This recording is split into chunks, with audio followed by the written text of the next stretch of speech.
I'm going to go ahead and call this work session to order on Scofflaw. Let's go ahead and start with introductions. Start on this side with John. John Weddleton. Crystal Kennedy. Pete Peterson. Nick Zalato. Austin Davidson.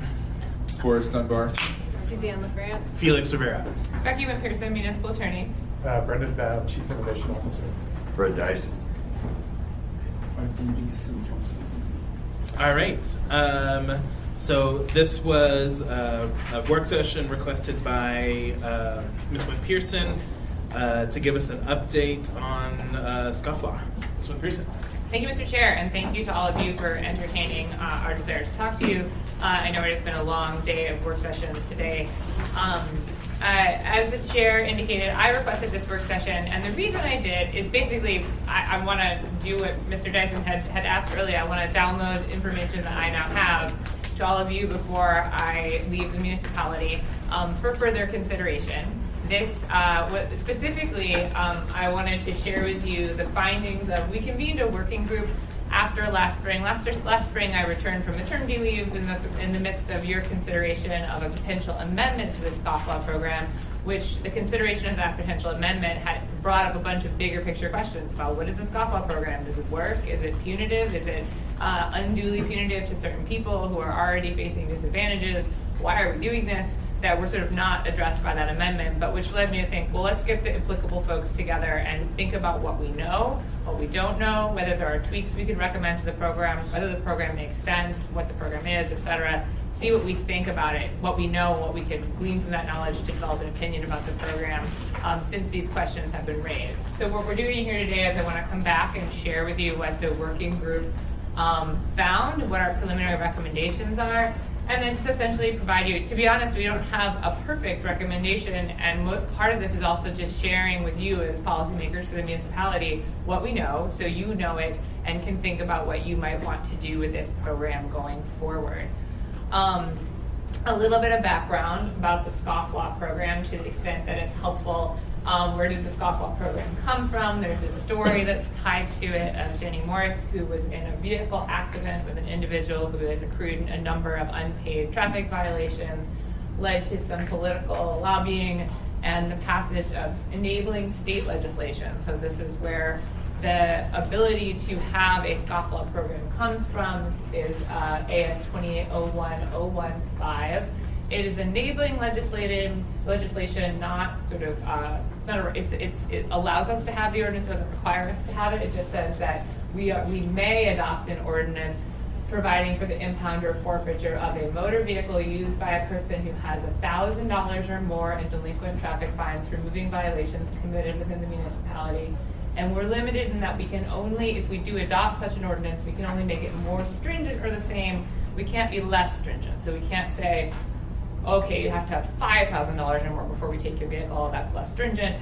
We could be more stringent. We could make it a lower number under the state law. And we also are restricted in kind of the structure. You know, when I was looking at some of these cases, I was like, well, it seems more equitable that we should just take anybody's car. Like, if you're really, if like, the problem with our program, right, if you're looking at equity is that if you can pay your tickets, you never end up on the Scofflaw list, right? So you could be a person who accrues 2 traffic tickets a week because you just don't care to obey the traffic laws.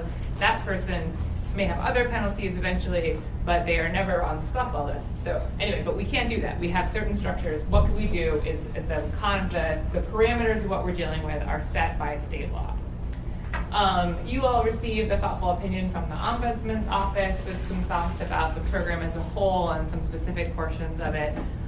There's also part of this landscape is the case Timms v. Indiana, which has been raised as an argument in some of the cases that we're dealing with on the Department of Law regarding the Scofflaw program. The Timms case, the decision was actually issued as I was giving birth, February 20th, 2019. This case came out. This is Mr. Timms. He pled guilty in Indiana to dealing heroin. And this, as part of in the wake of this plea, the state sought to civil forfeiture of his vehicle. He had a $42,000 vehicle, I think it was a Land Rover, that the state argued he had used to transport heroin. It had been purchased with insurance proceeds, not with any kind of, gains from his drug dealing. And he won at the Supreme Court on the argument that this violated the excessive fees provision of Eighth Amendment jurisprudence, that basically the maximum civil, criminal fine he could face for his offenses was $10,000. So for the state to permanently seize a $42,000 vehicle as a result was an excessive fee or fine.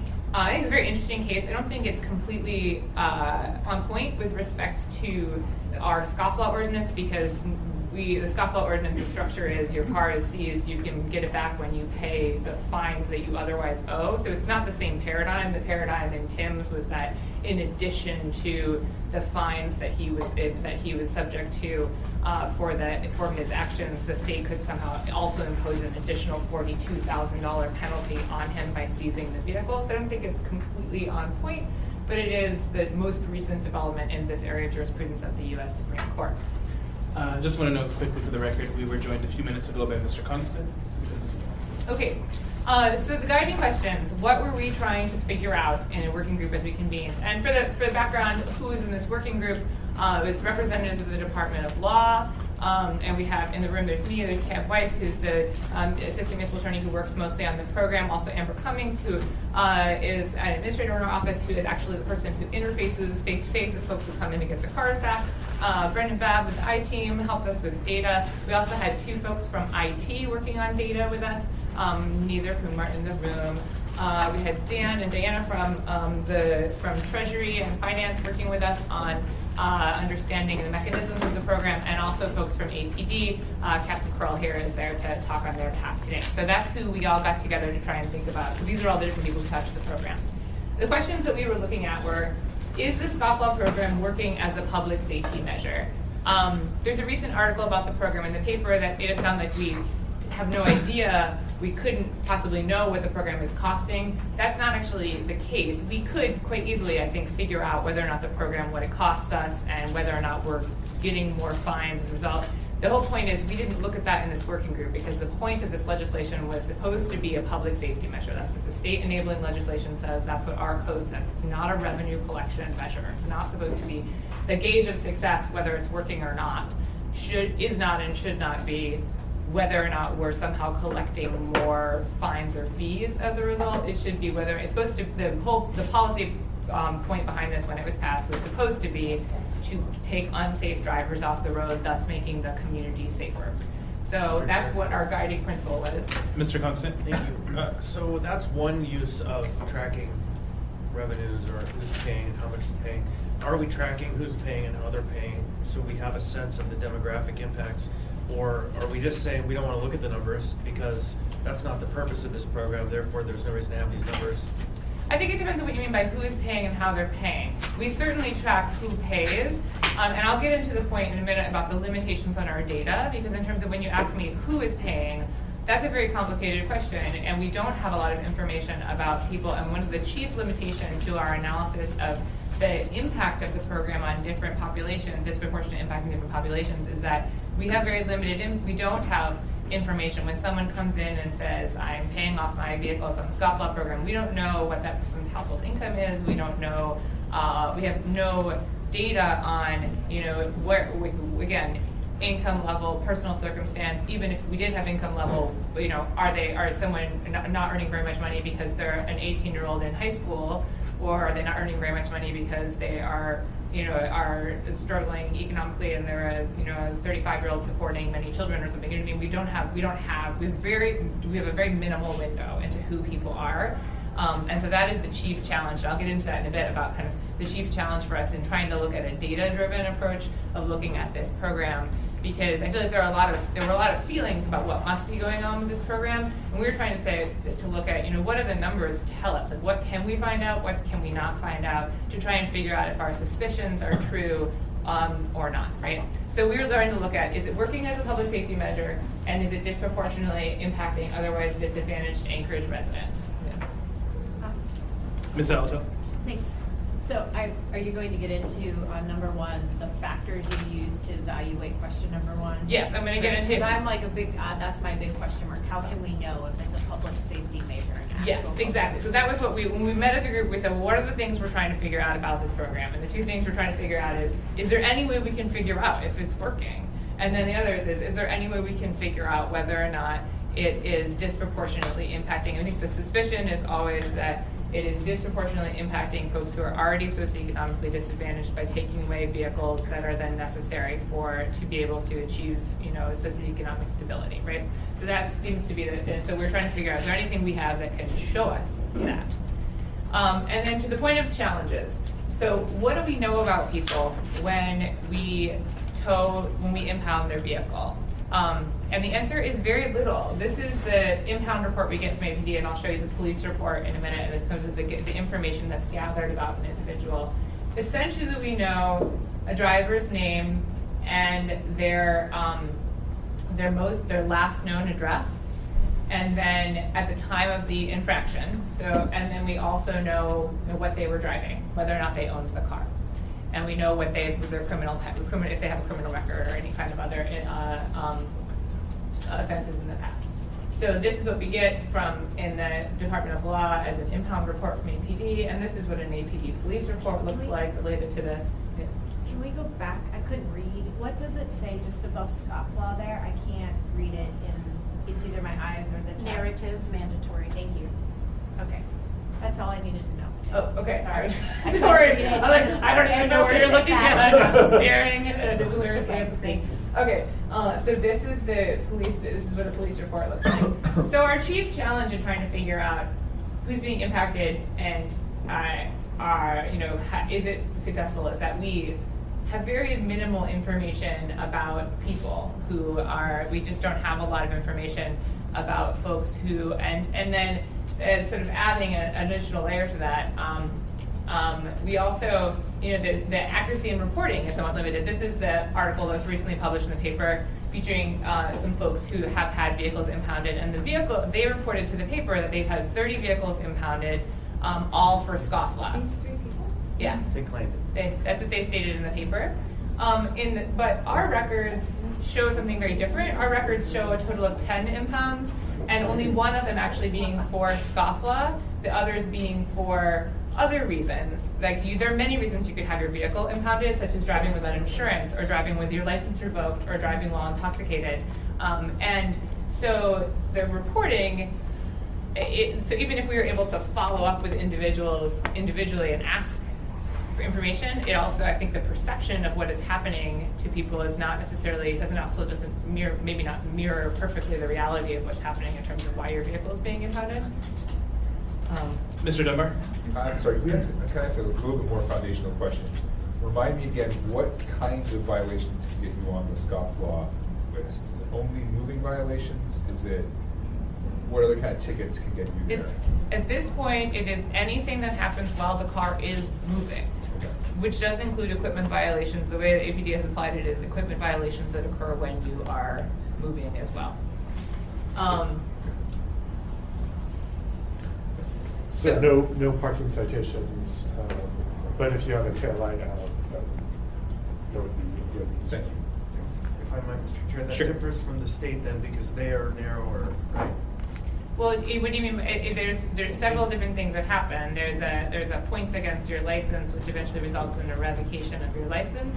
That pulls a different body of citations versus this program, right? Because the state, I don't know if this. So yeah, that's. Mr. Dyson? Yeah, you may have covered this, but do we pick up people, the car, if it doesn't belong to the offender? Yes, we do. So if Scofflaw, what happens is the car that is being driven is impounded. So if I have a Scofflaw and I borrow Brendan's car and I'm pulled over for something, then Brendan's car will be impounded. The amount that has to be paid for his car to be returned is different. If it's my car that I'm driving, then I have to pay for all of my overdue tickets before my car will be returned. But if Brendan goes to get his car back that I was driving, he just has to pay the administrative fee in order to have his car returned. But And could he say you stole it, you didn't have his permission, and therefore he doesn't have to pay anything? he could. That would be a slightly more complicated process. I assume then he would file a police Well, report. I think it would damage your relationship. That's true. Brendan and I, she probably, She's leaving it. I probably wouldn't be able to rely on him to help me with data anymore. I'll try not to do that. Do you want me to answer that one a little? I can Sure, answer that. yeah. That's pretty simple answer. The code provides that there's discretion, and if there's an extenuating circumstance that can be demonstrated, then there are no fees. We have people very frequently tell us that vehicles are stolen, and every once in a while we have police reports or other information that would suggest that not just that they didn't have explicit permission, but that the person stole the vehicle. And the individual, we have enough stuff to suggest that they may have stolen or they're charged with stolen vehicles, then their vehicle would be released to the owner without an administrative fee. because they Thank vote you. off. Thank you. Thank you, Mr. Chair. Thank you. Does that apply as well to the towing?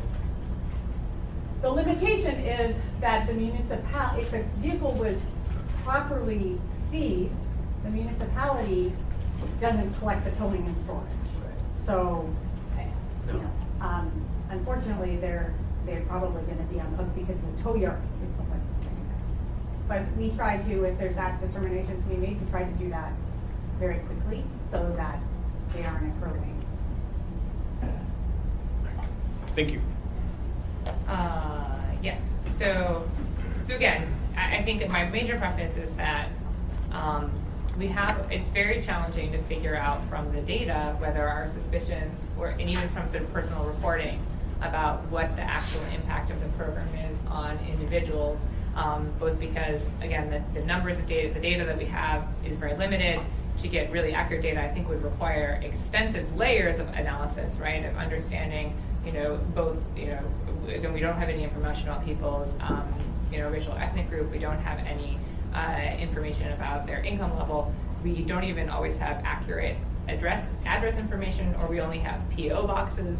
So we don't have a lot of great ways to track people statistically. And then individualized reporting, again, may vary very greatly from what's actually happening just because of the perception. It may not, maybe a vehicle impound may look to you like the same thing when on paper it's actually a very different thing depending on what happened. Anyway, so what data did we look at and what did it show us? For this, I will defer to Mr. Babb, whose car I have not yet had impounded, so he still likes me and is willing to help. So Tony from IT pulled a list of Scofflaw, people on the Scofflaw list, and the Scofflaw list is generated each day by doing a query to see if you have over $1,000 in fines currently.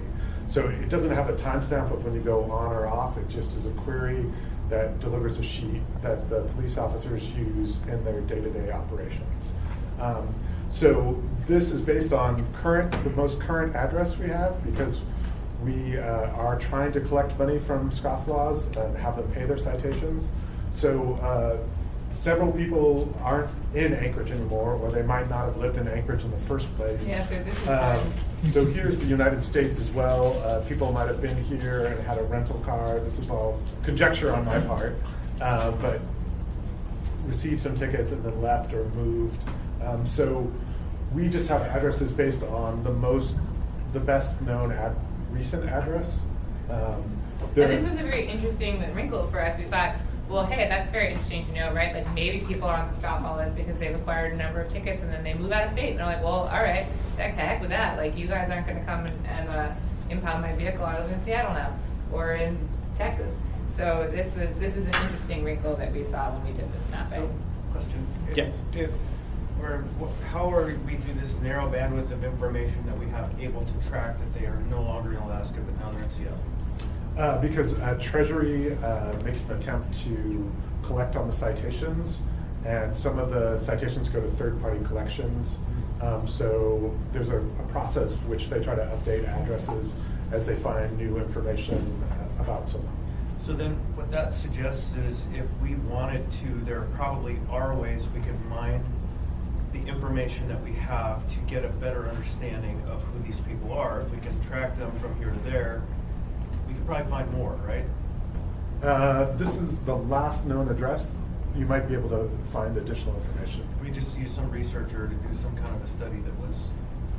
Potentially. I mean, I think that the overarching point is we have this information readily because a person who's trying to track down a payment is going to find address and phone number, right? They're trying to find your location, how to contact you. They aren't going to ask you, they don't have other demographic data. Could we pay someone to track down other demographic data people? Yes, probably we could. At this point, we have not used those resources in that manner.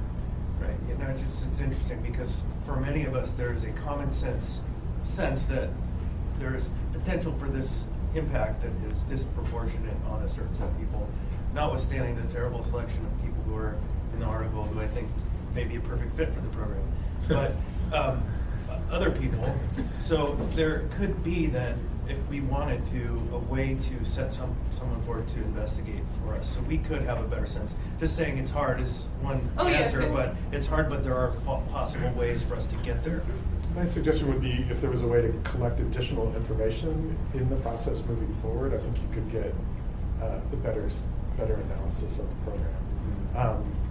It will be hard to know what people's income is or demographic information, even when you can track them down. Ms. Quinn-Davidson? I think one thing you could do pretty easily, I mean, these are all the addresses, so you could overlay the addresses with maps of like And we did that. Yeah. That like was the next thing we Right, did, so if you yeah. see they're all, like Rabbit Creek area, that might suggest something that they're all in Fairview, right? Yeah, we did exactly that. So that was exactly what we did. So this is like the big picture map. The first map we did was like, oh, heck, half of them are, or a large number of them are outside of the state of Alaska entirely. So that was a wrinkle we hadn't even thought about, is that people might not even be in Alaska. Then we did exactly that. We tried to overlay them over by zip code to try and figure out whether or not there were, and zip codes are tough in Anchorage because they're relatively broadly drawn, and so it's very hard to figure out like exactly, we live in a community that has very wealthy neighborhoods that are next to very non-wealthy neighborhoods, and so it's not like you can automatically say, well, so-and-so is 99501, so they must live in South Edition and have a lot of money or something, So we had, so that was what we did next. So Brenda, do you want me to turn to the next? Actually, I have a couple questions and then we can keep going, but yeah, I feel like you're going to be answering a lot more questions. Mr. Dunbar? Just back very briefly.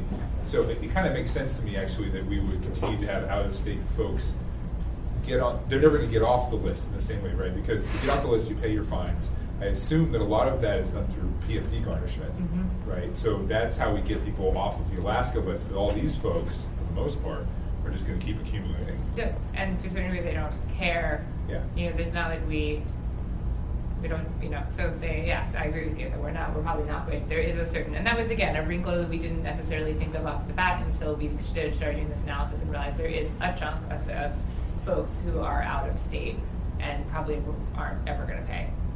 Yeah. Thank you. Ms. Alatel? Yes, so it's kind of like, well, we don't have a lot of information about them, but don't you, I was just looking at my license. My license has a ton of information about me. So do you guys have access, you would have access to their DMV? We do not have access to their DMV, the DMV database. But when the car is taken, it's just about the car.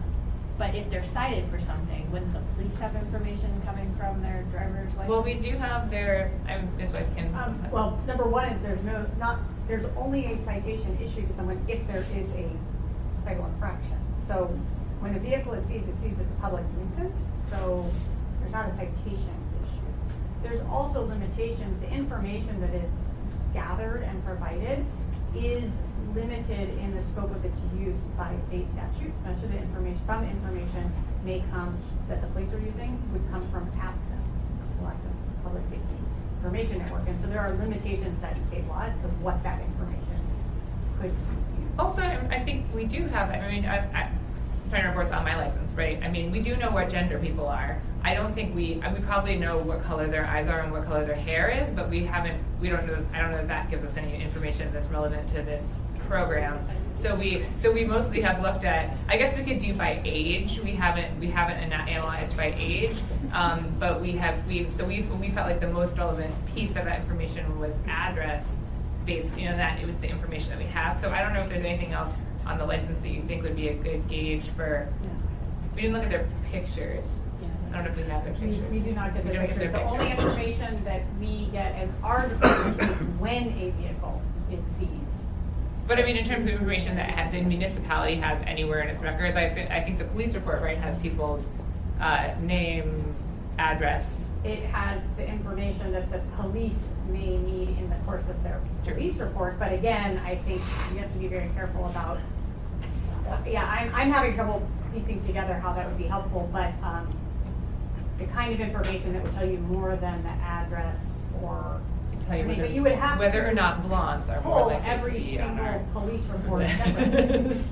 You would have to pull each No. police report. Based on our assumptions. Thank you. about- All right, I'm going to go through the rest of these questions quickly so we can keep going on in the presentation. Mr. Peterson? Thank you, Mr. Chairman. And so if someone's a scofflaw, does that information get sent to the credit rating agencies? Because if it did, that would give them a reason to pay their.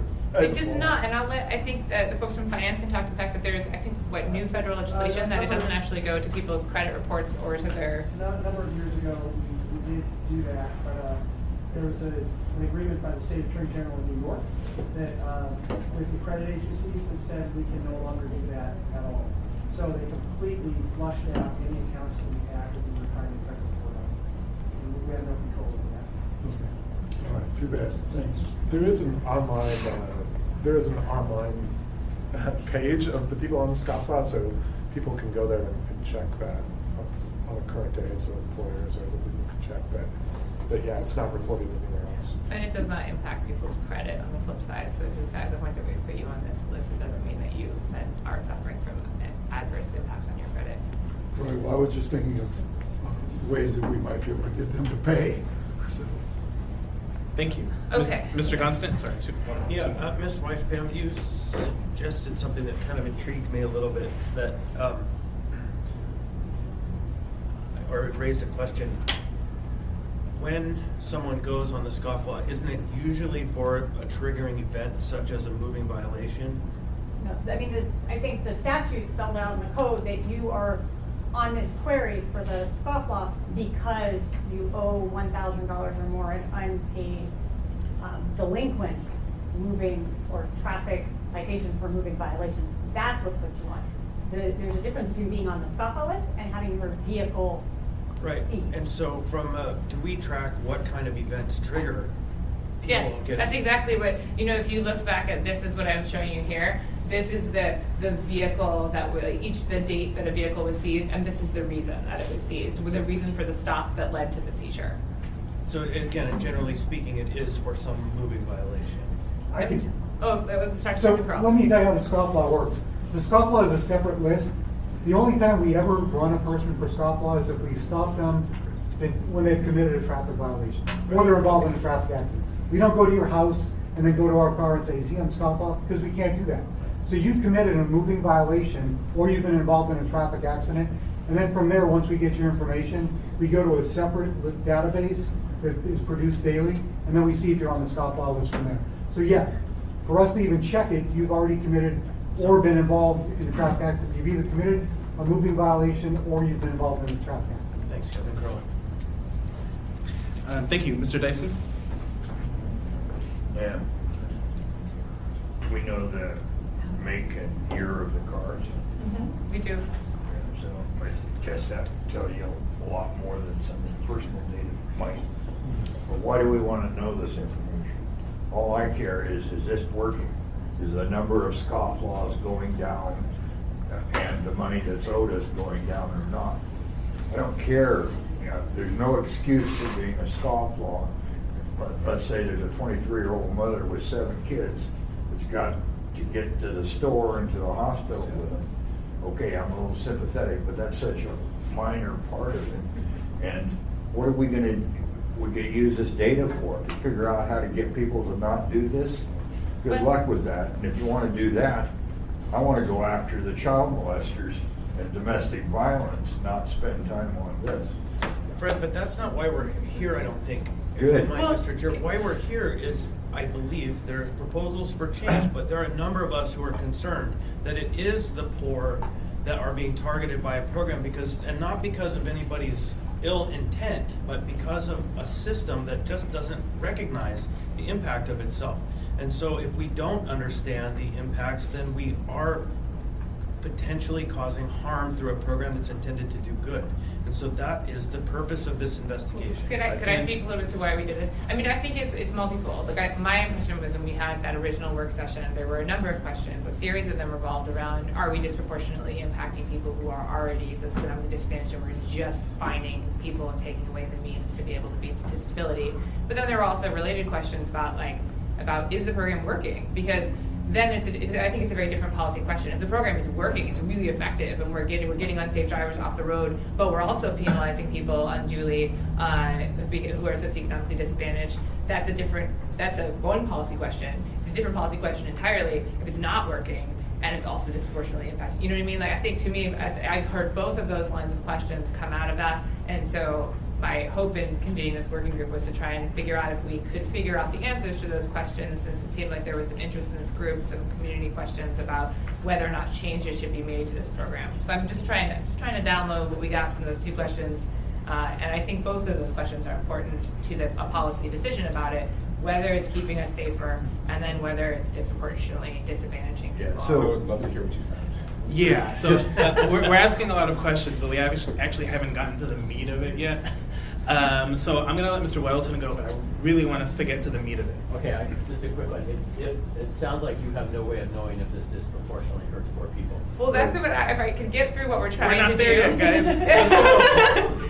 So basically, the short answer, the reality is, basically all we have is where do people live, and that's the information that we get from these kinds of things. So we did exactly what Ms. Quinn Davidson suggested. We tried to figure out if we could use that as sort of, once we figured out the first step, that there are some people who don't even live in Alaska, so that's a wild card, right? Who knows what's going on with those people, but they're not here anymore, they're probably never going to pay.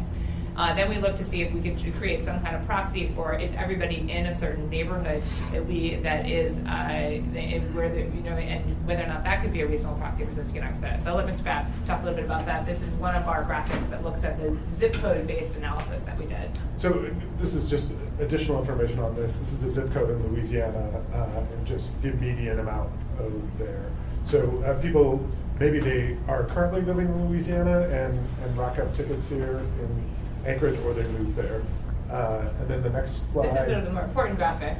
This is the leading zip code is 99508 for the most number of unique I live in 99508. individuals. We're number one. And zip codes are weird in Anchorage in that they have both low income and high income, sometimes often next to each other, so it's not necessarily an indicator of a person's income. But it's hard to read on this, but you can see the zip 99504 is the next one, and that moves along. The median, the line going across there is the median amount owed. So if someone has 77 tickets, this isn't the average. This is just the median. If you line them all up, what's the center one? So that stays reasonably the same across the zip code. So it doesn't appear based on your zip code that you're going to have more fines or get more tickets within an area. So what's this axis? I can't see it. That is I clipped it off. That's just the number of unique individuals. It's not clipped off, it's the projector clips it off the side. It's my fault. I should have made the slide slightly smaller maybe than the projector has on it. That's the number of individuals.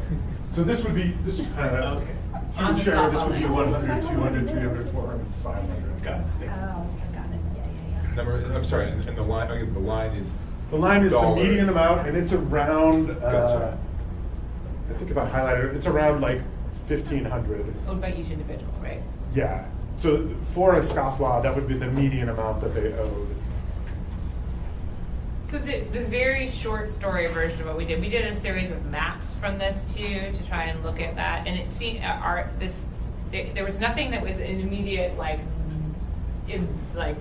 of blow it out of the water answer, but it seemed like what this indicates is that there are more scofflaws in 99508, which does include Mountain View, and there are more scofflaws proportionally more scofflaws in the far out zip codes, like folks who seem to be, and our guess was they're driving more, right? Like the map, I mean like Bird Creek and Eagle River, like you're driving more potentially, so maybe you're getting, I don't know, that was they didn't seem to be. So our supposition was there's probably some income impact, and there's probably some impact that has to do with how much you drive. Also, highway citations are much higher dollar value, and one of the things that were pointed out in the newspaper article is it is possible to get on the Scofflaw list for one citation, and I could let Mr. Weaver speak to this if he wants to, but it seems like those citations were someone is going many times higher than the speed limit on the Seward Highway.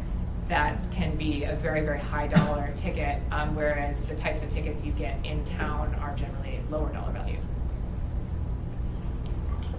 Yeah, so it would be great to have more data. We don't have a ton of data in order to do. We don't have people's income, which would really be helpful, because it also doesn't indicate where the citation occurred from the data that we're looking at. It was just a point in time in July when we pulled the Scofflaw list and analyzed it. Can you do us a favor then in the future, maybe pick 3 points in time and average them, so that Yes. we can even have a more over the time picture instead of just one moment? And that's a great suggestion. And I apologize. At the time I was brought into this, I didn't have CGIS clearance, so I wasn't allowed to see the addresses. So I had to have people combine the data for me before I would check. I now have CGIS clearance. And my point was, if you knew what the value of the automobile went up, I bet you there's very few people with $50,000 pickups. There's scofflaws, and it's higher percentage of $3,000 cars and $1,500 cars, which would tell you something about the economic status of those. Unless Becky borrows my car and I don't know the best car. Thanks. I We think covered it's that one. Brendan, She'll be in a it's jet. Land Rover She'll be in a Inhabitant. jet. All right, so that's effectively the best proxy we can come up with to is it disproportionately impacting a certain group of people. So then we turn to the question of is it working, which is a very challenging question to figure out. We went round and round on kind of what data would tell us whether or not it was working, and it seemed like the best thing we could come up with was the rate of reoffense after getting on the Scofflaw list.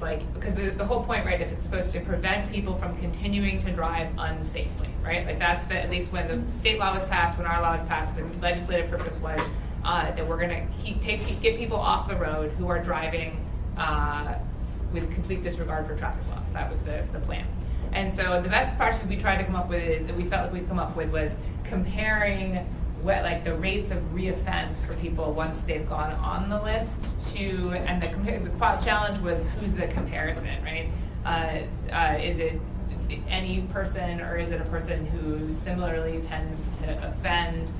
So we tried to throw around a bunch of different numbers. I don't know, Captain Curl, if you want to speak to these or if you're not equipped to this, because these came from Stiting originally, or if you want Brendan and I to cobble it together.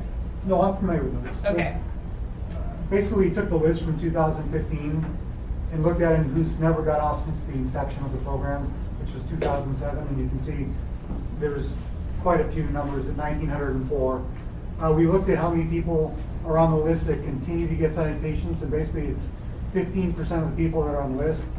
And then we looked at all the offenders across, well, there's other numbers that aren't, do you have the other slides that show? So it's 15% there, and then we looked at people, just the average citizens, which included the Scofflaw people, but also reoffenders that continue to offend, and that number ranged from 17 to 24%.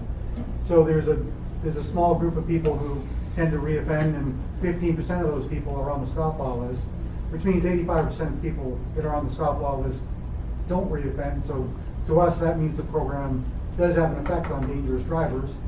And then the offenders who have more than one impound, 135, that's 3%. And I can put numbers out there. I can tell you, I looked at the list of the top 50 offenders, and I know these names because not only are these traffic offenders, but a lot of these people on here are the most violent and prolific of criminal offenders in the city.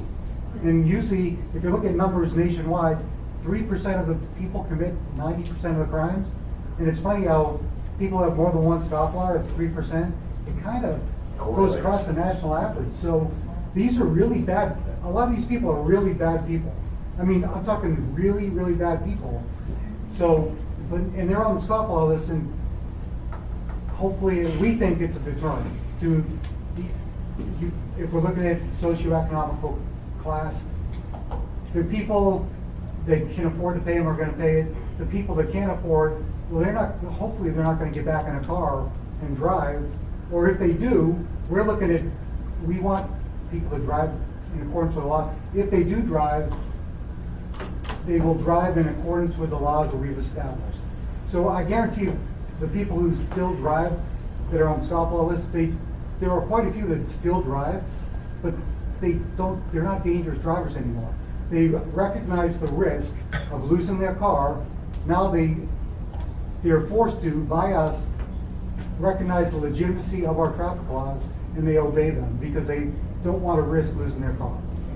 I think the short statistical story from that, thank you, Captain Carl, is this key, the comparison that the reoffense rate for folks for this sample that's not scofflaws, as Captain Carl said, is a bit higher. It's like 17 to 25% of those that people are reoffending. Only 15% of scofflaws are reoffending. So that implies, but it is not conclusive, that potentially they are reoffending at a lower rate. Again, the challenge is there may be a number of other reasons for that. Maybe half of them live out of state. Maybe a number of them are in jail, which we know to be true. So the challenge is there are a lot of wild cards that mean that it would have to be a much more fulsome and more well-resourced analysis to try and figure out whether or not people are reoffending at a lower rate because they say, oh, now I'm on the scofflaw list, I don't want to get my car impounded, or I had my car impounded and I learned my lesson and that was really inconvenient and awful, and I'm now going to drive safely and or pay off my tickets. Or if it's that they're incarcerated, or they have passed away, or they are living in Seattle or Louisiana. So there are a lot of different factors, and the challenge here, again, the data is not perfect. So it is suggestive of the fact that our thought is it's suggestive that it's working, but it is not conclusive by any means because we have so many other factors at play. Thank you. That's really helpful. Ms. Alto? Oh, thanks. I was just gonna ask if we checked to see how many are incarcerated, since we have a list that's static since 2015 of 47% of these folks. We just gone to see who are unavailable, to save some money on paper for a time being or something. I shade them out in gray until we find out they're not in jail or something. But I was just curious because that's quite a few that are static for a long time. So. Thank you. Mr. Dunbar? Yeah, I have two questions, and do you have another slide after this one? I want to make sure you know. I do have a couple more slides. Okay, well, maybe I'll wait till just after the slides. I want to make sure you don't answer what I. Okay. This is just a slice from the top 50 list that shows you kind of and the scuffle list runs the gamut. Again, there are some people who have 2 citations, and then there's someone who has 77. So there are an array of different levels of offenses that are on the list. This also shows sort of rate of reoffense after the list was established, and it seems that the rate of offense for a lot of people did go down. Again, there are a lot of wild cards that could go into that analysis with all of this, with greater resources and time. If this was a policy, if it was a priority to assess this program in greater depth, certainly we could probably mine for additional data, compare who's incarcerated, compare who lives where out of state, pull people out, et cetera. We have not conducted that level of analysis yet, basically for time and resource reasons.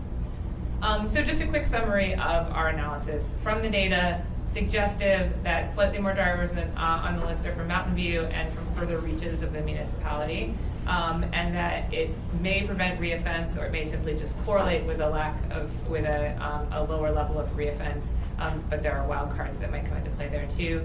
Qualitative findings, we also kind of looked at qualitatively what are we hearing from the people who enforce this program from APD, and then from the people who are coming in to get their vehicles, who have had them impounded. So in terms of APD, I wanted to let Captain Krell speak to, Sergeant Steining had indicated that it is a helpful tool for the police department. I wanted to let you speak to that for a bit. It is a help, like I said, the whole thing's about driving behavior and dangerous drivers, and the risk that people know that their vehicle could be impounded. It tends to have people slow down. If they continue to drive dangerously, it gives us the tool to take that car away from them. And there are ways to get back. If it's not their car, the owner can get it back. And it's at a reduced cost, but it's a useful tool for us to make sure that we get the dangerous drivers off the street. And so, and then the other perspective is kind of what are people saying when they're coming in to get their vehicles. Talk to Amber about what she's hearing from folks at the desk, and I think that the number of concerns are reiterated. One is sort of a lack of notice. I had no idea I was on the list, or a lot of them are, I gave my car to my son, my girlfriend, my neighbor, and I had no idea they were on the Scofflaw list. And there's some parts of it that are very challenging. The Scofflaw list, again, changes daily, so we don't send out a new notice to someone every time. Notice is achieved by people get a flyer, a brightly colored flyer. Whenever you get an overdue notice of an overdue ticket in the mail, get that brightly colored flyer as well. And then the high barrier to car retrieval, the amount that folks have to pay to get their car back is then even if you are a person who loaned your car to your girlfriend or your neighbor or your son, having to pay $700 to get your car back is a very prohibitive amount of money. Amber, I don't know, do you want to add anything else to that in terms of what you're hearing from people at the desk? Okay. Yeah. So finally, I think in terms of, do you want me to summarize or do you want me to answer questions first? Go ahead, Mr. Dunbar. Well, his recommendation seems like a good slide, and then I'll answer right after that. Sure. Let me hear what you actually recommend. Okay, so I would say that I think that my number one recommendation is kind of further thought about what you'd like to do, and I admit I'm sort of coming to you with a not fully baked conclusion from this process, partially because I'm leaving and partially because I think that at this point this is something that this body had interest in, and so kind of what else you need from people in administration who work with this program may vary based on what you're thinking. If you're thinking let's get rid of it entirely, let's err on that side, or let's keep it just as it is, or let's try to tweak it. Our initial recommendations were we felt like there were a few basic tweaks that could be made to try and address some of the concerns that are very common. The first is to improve the notice of payment plan options. So the challenge is that, most people say that a big concern is, well, I get a huge high dollar ticket and you can't pay it, and then it becomes delinquent, and then I'm stuck in this cycle and I can never get off of it, and I can never going to get my car taken away. There is an option to ask for a payment plan if you plead no contest to your ticket, but then ask the judge for a payment plan. And that's something that's not, that wasn't second nature to me. I wouldn't know to do that. And so we thought, well, how can we figure out how to give people better notice that that's an option? So we have come up with some language and are trying to make sure that we put this in as many places as possible so that people get this notice with tickets, they get this notice online, get this notice. We like to try and put it on some posters as well, so that an easy, simple thing we can do to try and help make the program have less unintended consequences is make sure that people know that if you get a ticket and you can't pay it, that you certainly have the option always to plead no contest but still go to court and ask the judge to put you on a payment plan, and then as long as you're paying, you will never be sent to collections. And so even if you're paying your ticket on a very slow rate, you will not end up on the Scofflaw list. So that was one easy thing we thought we could do, make that information more accessible. So we're striving to do that. Second thing is lower the cost of vehicle retrieval. We looked at the cost that you have to pay as the administrative fee when you get your vehicle impounded for Scofflaw reasons.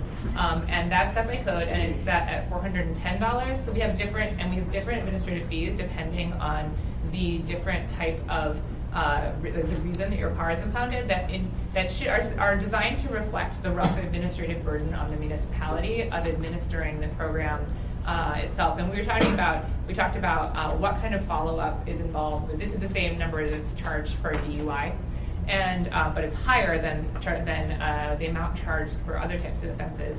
And we believe that that the level of follow-up with a Scofflaw impound is low enough that we could move this without creating a budget gap for the municipality. We could move this number down to the $200 range, thus making it so for the folks who don't have to pay back tickets, who are just their sister, cousin, husband took their car, we can make it a lot cheaper to get your car back, thus removing some of that burden. So those are two sort of easy, quick things that we are recommending that we would probably put in play. I was going to do a quick ordinance on that number before I leave. We'll probably kick that out the door before I go for you guys to consider. And we've already put this language into play and are working on making sure it's more obvious.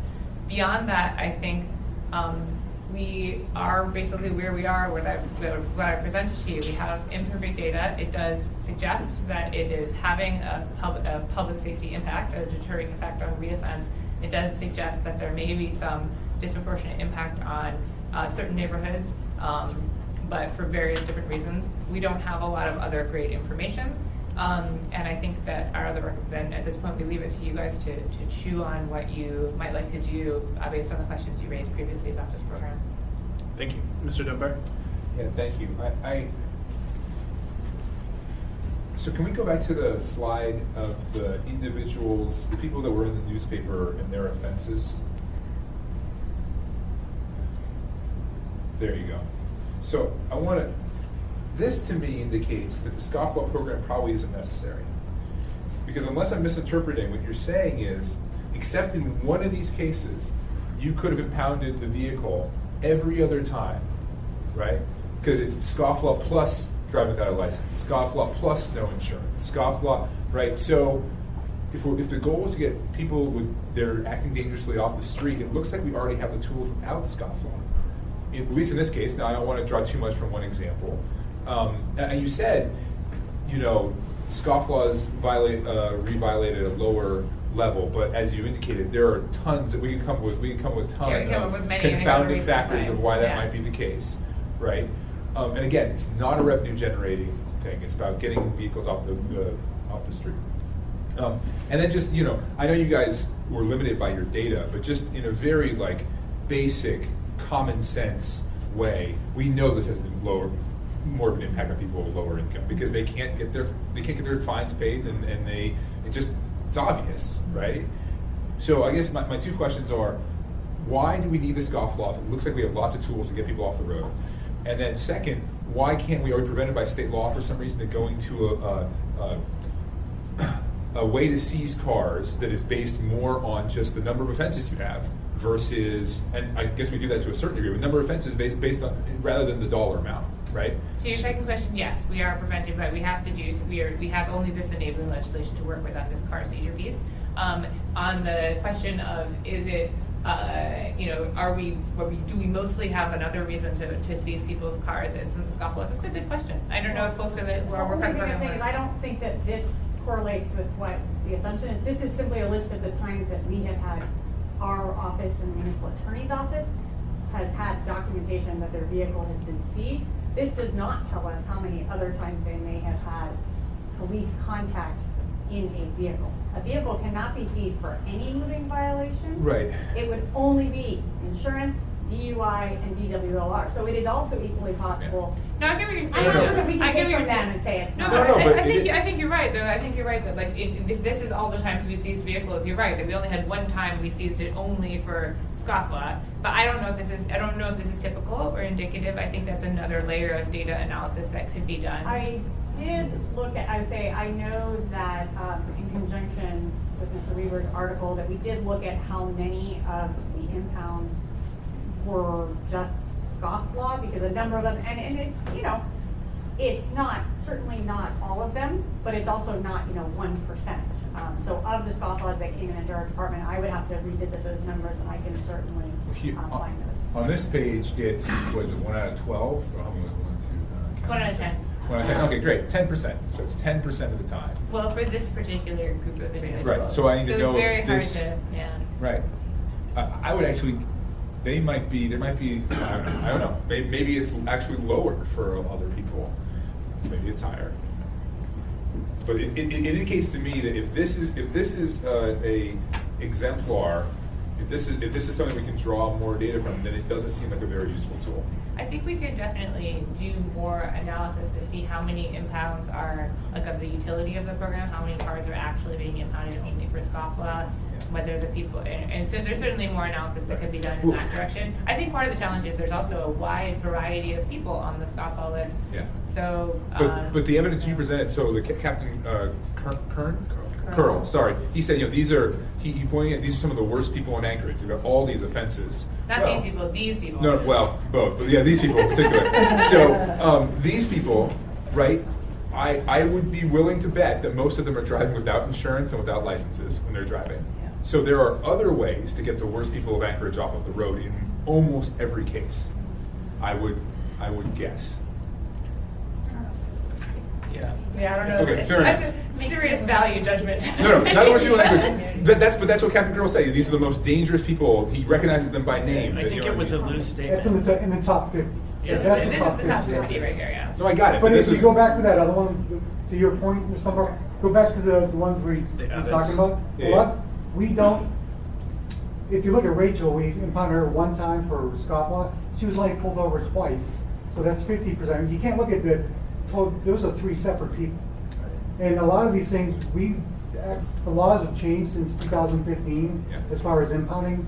So a lot of these things, it lists all 3 of them, like scofflaw, misdemeanor DWR. We don't impound a vehicle for misdemeanor DWR anymore. So there's a lot of changes there that these things do. That's what happened in 2015, but the laws have changed and evolved. So in 2019, it's different than 2015 as well. So you have to look at that.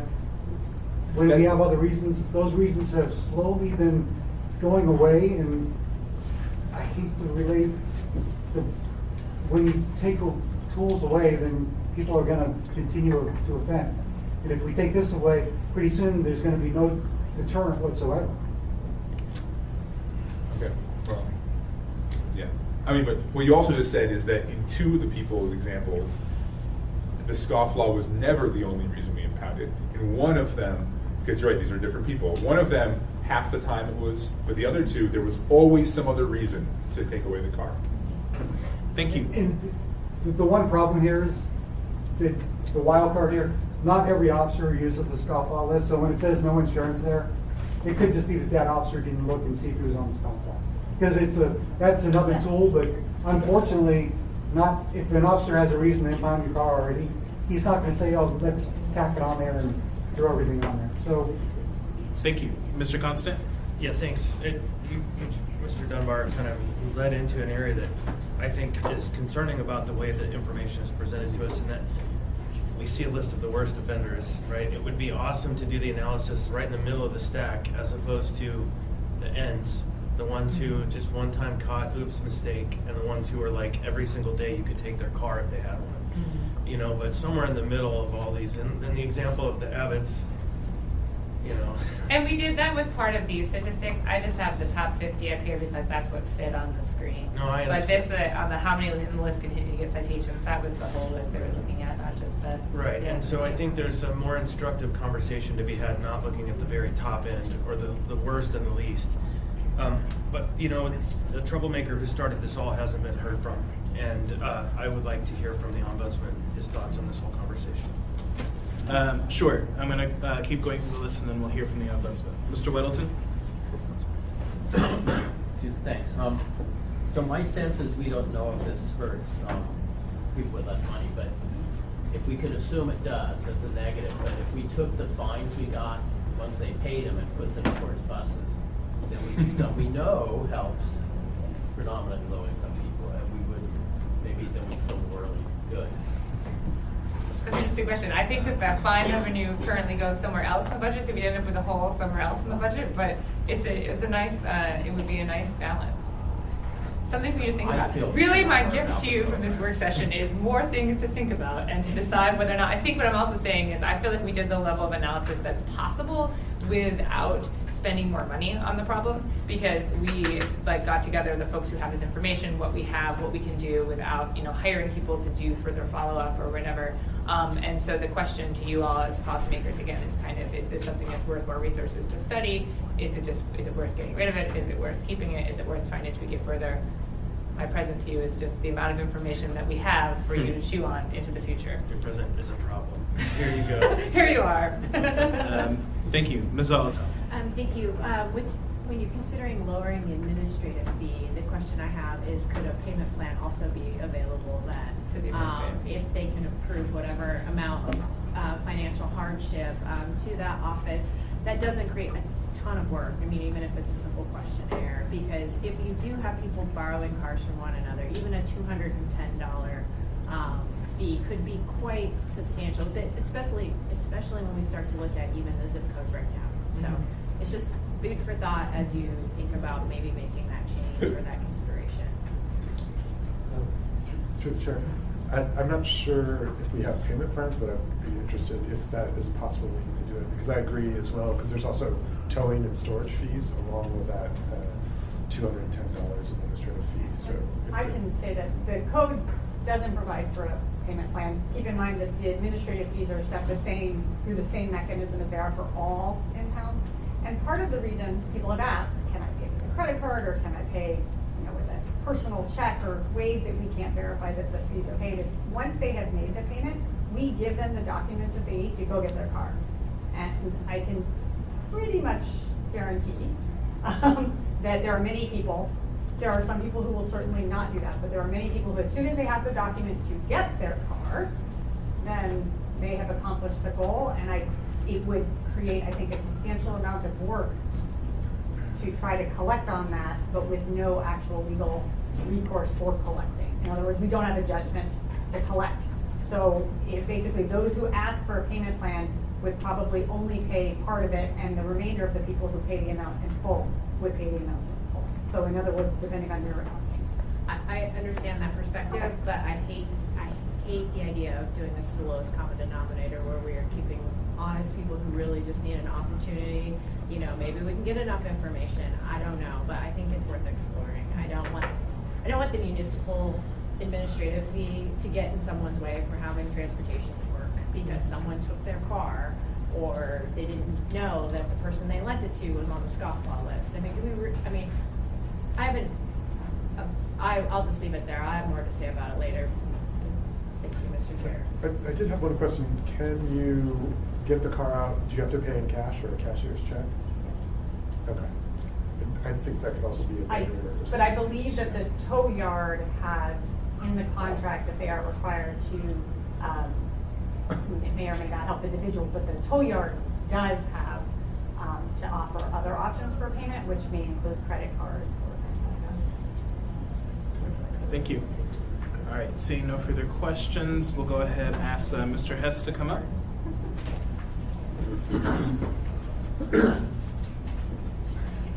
Good afternoon. Thank you. I just have a couple comments. I appreciate the presentation. Our office has been looking at this issue for the last 4 or 5 years. And I just want to make a couple of comments. Number one, when we talk about the people who are on the Scofflaw list being the worst of the worst, they're so dangerous to all of us out on the roads that we have to seize any vehicle that they're driving. 40% of those citations, my understanding is, that got them on the list are equipment paperwork violations. And if you don't pay a fine for vehicular manslaughter or DUI or other criminal offenses committed while operating a vehicle, you don't get on the Scofflaw list. My concern, our office, I've been planning to recommend to the Assembly and the Mayor that we repeal the Scofflaw code because we have fundamental concerns about the fairness of the code.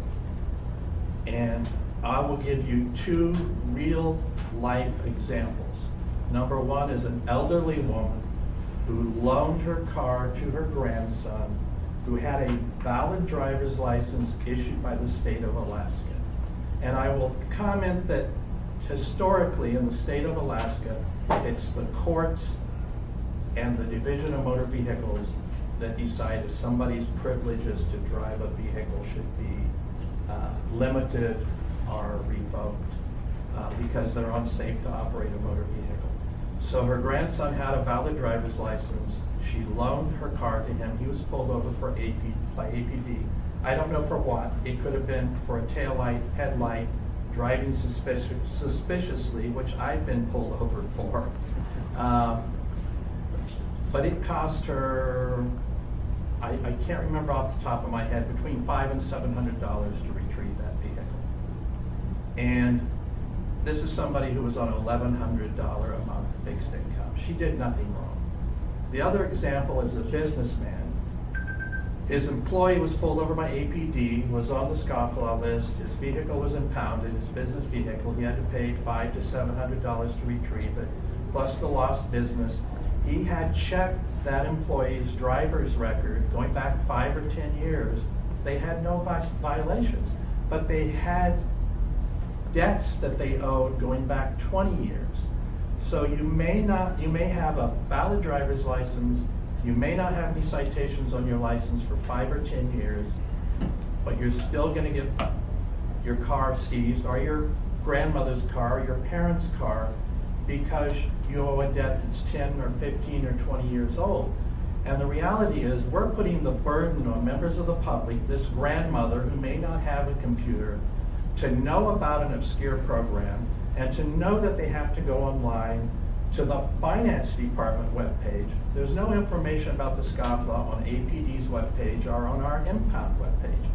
So the public has to be aware of an obscure program that is buried on the finance department webpage that they have to go do the research on. I think that's an unfair burden on the public. And I agree, people owe debts, they should pay their debts, but we are causing significant financial burdens and impacts to people who haven't done anything wrong.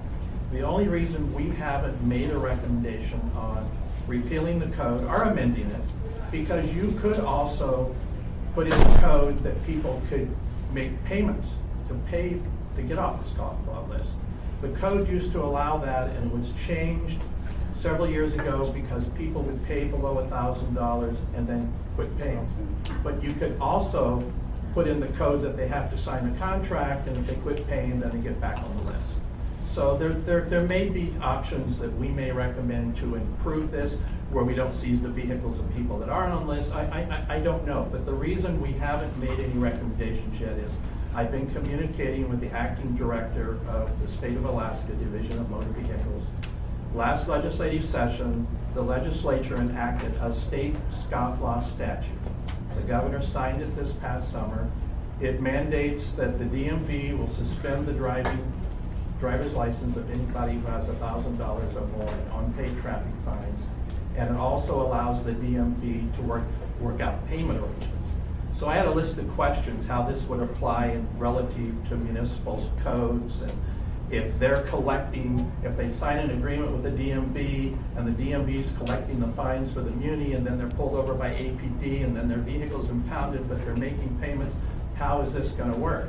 So I sent them a list of questions, and unfortunately it generated about 20 more questions for them.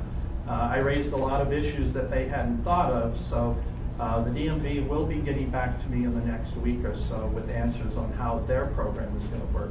So our recommendations will be informed by what the state is going to do, because then the question becomes, if the state has this program where they're going to suspend a privilege rather than seize personal property, and they allow payment plans, and if they're collecting the money for us as a local government, do we even need this code? So I'm waiting until I hear from them to make a recommendation to you. And can I ask one thing first? Sure. And first of all, I really appreciate that Daryl's here and that he is thinking about us. I think he would be the best source for thinking about from here what should happen now that I've gifted you all with this data or lack thereof that perhaps Mr. Hess can help guide you toward where a good policy solution is. I did talk to APD about that last question of does this state legislation moot any functioning of our local program? And the one thing, at least Executive Society said to me, and I don't know if Captain Carl agrees, is that a lot of folks who are pulled over for Scofflaw are already driving without a license, so revoking their license does not actually get them off the road. It just means they drop that license was his thought on that. So just another twist to think about. That was the one piece, because we did say, I did look up that legislation and think, well, does this make our program moot entirely? Should we simply put it all in the hands of the state if they're going to take this on? And that was the one nuance, was that it may have a different impact. And just to add additional context, if you owe $1,001, you're on the Scofflaw list. But if you pay $10 through a payment plan or whatever and get down to $900, you're off the list. But once your car is impounded, you have to pay the full amount of all the tickets you owe at once. So you can remove yourself off the list, but once your car's impounded. And that is something we discussed extensively, being potentially a good solution also to create a possibility where you could just pay down till you're under $1,000 and then at least have your car removed while you continue to make payments. So something, again, things to chew on as potential policy next steps. Thank you. Mr. Dunbar? Yeah, Daryl, in the case of the business owner whose employee had a debt from many years ago, why hadn't that debt been paid by the PFD in the intervening years? Why didn't the municipality, why hadn't we garnished that as PFD at some point? I can't answer, but a lot of people whose PFDs are garnished, there's, you know, like, if you owe, my understanding is if you owe child support, that goes to the front of the Sure. line. So there's certain things that go to the front of the line, so who knows? So over the, I mean, yeah, so what you're implying to me is that for 20 years, in that 20 years, he probably, I'm assuming it's a he, probably received $30,000 worth of PFDs. And at no point did we ever get a chunk of that because he had so many other debts he had to pay before he got to us. Is that the story? Or they didn't get PFDs. I think from finance might be able to offer an answer.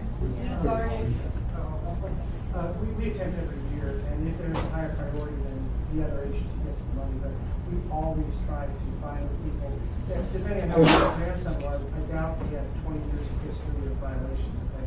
But our rule is we only keep 10 years worth of delinquent fines, so there is no fine in our system that is older than 10 years old. We always attempt to do the PFD. I think we get, 3 years, Diana, 3 years of no activity. We will wipe it off because we figure we cannot find the person. Thanks. All right, so it sounds like, thank you for this presentation, the both of you. It sounds like you are now passing this off and putting this on our lap. Municipal attorney, you policymakers. Watch out for that tree. So, just so we can be clear, not duplicative, are there members interested in further moving forward and exploring this policy area? I think I'd like to wait until we hear back from Mr. Hess and he gets the data that he's seeking, because having a fully informed conversation is better than having a 2/3 formed conversation. Okay, so then we'll wait for a further analysis from Mr. Hess, and then we'll figure out how to move forward. All right, thank you. Thank you, Mr. Go ahead, Chairman. Thank you adjourn. all.